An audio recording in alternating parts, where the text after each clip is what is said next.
استعدوا يا مغاربة، بلاغ جديد عاجل وهام وردنا قبل قليل. إليكم التفاصيل الأخيرة أو التفاصيل الإخبارية الجديدة التي وردتنا الآن لنتعرف عنها. ولكن قبل ما تنسوش الإعجاب بالفيديو والاشتراك معي باش دائما تتوصلوا بكل جديد الأخبار المغربية.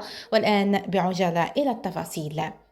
في بلاغ عاجل وجديد هام لكافة المغاربة بدون استثناء، تعلن وزارة القصور الملكية والتشريفات والأوسمة أن صاحب الجلالة الملك محمد السادس نصره الله وأيده سيترأس الربيع الثاني 1447 هجرية الموافق ل10 أكتوبر 2025 افتتاح الدورة الأولى من السنة التشريعية الخامسة من الولاية التشريعية 11 بمقر البرلمان.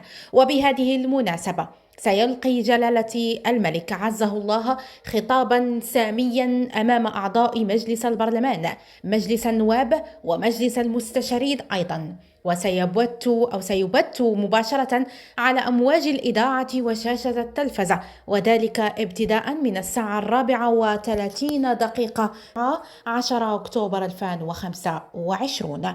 وأكيد كل المغاربة يترقبون بفارغ الصبر هذا الخطاب وما يأتي به جلالة الملك محمد السادس.